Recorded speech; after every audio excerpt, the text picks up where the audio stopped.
What is yoga? Since Swami Vivekananda first introduced yoga to the West more than 100 years ago, yoga has become as American as apple pie. According to the Columbia Journalism Review, if you've been awake and breathing air in the 21st century, you already know that this Hindu practice of health and spirituality has long ago moved on from the toe ring set. Yoga is American.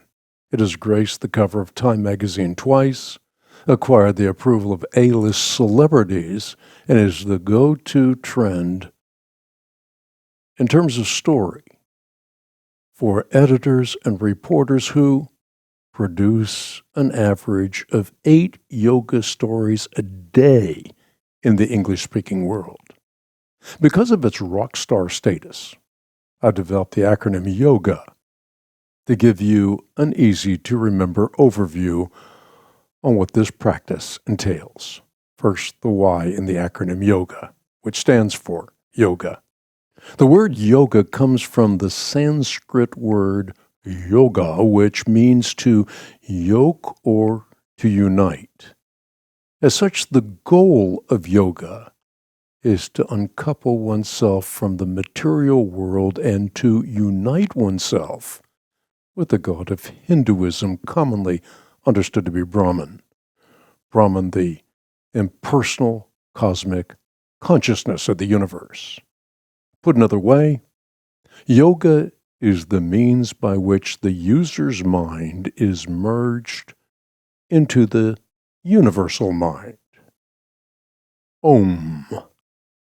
The Hindu's mantra Om is a sacred Sanskrit syllable that is cherished by Hindu yogis as the spoken quintessence of the universe. Repeating the mantra Om over and over again is a principal means by which traditional yoga practitioners work their way into altered states of consciousness. The objective of achieving an altered state of consciousness is always the same. It's to dull the critical thinking process because the mind is seen to be the obstacle to enlightenment. As noted by the late Indian guru Bhagwan Sri Rajneesh, the goal is to create a new man, one who is happily mindless. Gurus.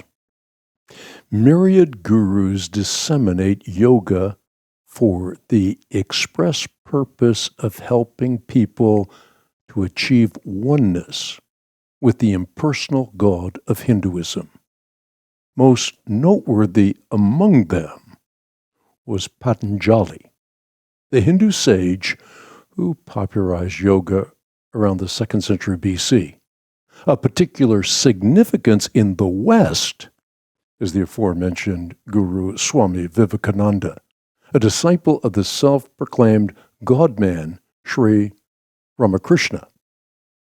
In 1893, Vivekananda used the Parliament of World Religions to skillfully sow the seeds for a new global spirituality, and second only to Vivekananda in the westernization of yoga was Yogananda, proudly hailed as the father of yoga in the West.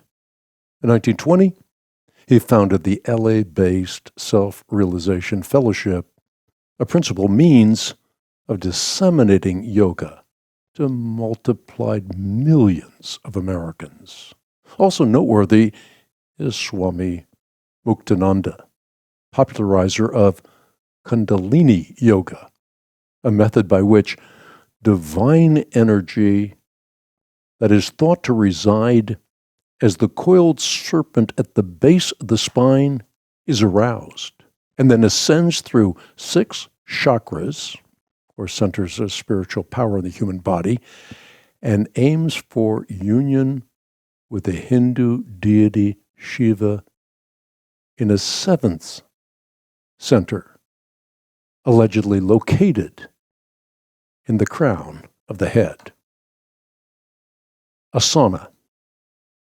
As repetition of the word Om is used to work devotees into altered states of consciousness, so too a regiment of asanas, or body postures, are used to achieve a feeling of oneness with the cosmic energy flow of the universe.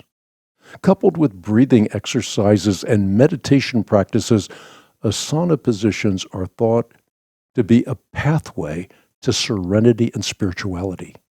According to the Yoga Journal, asanas are their own type of meditation.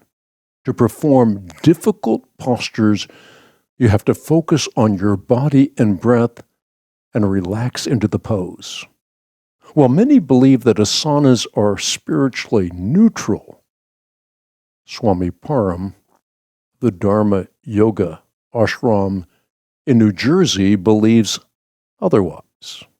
To think of asanas as mere body positions or stretching exercises is analogous to believing baptism is just an underwater exercise. Well, it would be less than circumspect to imagine that evil lurks within each yoga posture. It is crucial that Christians are equipped to discern the difference between authentic Christian spirituality and Eastern non-Christian spiritualities. If one can divorce the spiritual precepts of yoga from the somatic practices, yoga might even be beneficial. But then, it might not be yoga at all. All things are lawful for me, but all things are not helpful. All things are lawful for me, but I will not be brought under the power of any. 1 Corinthians chapter 6, verse 12.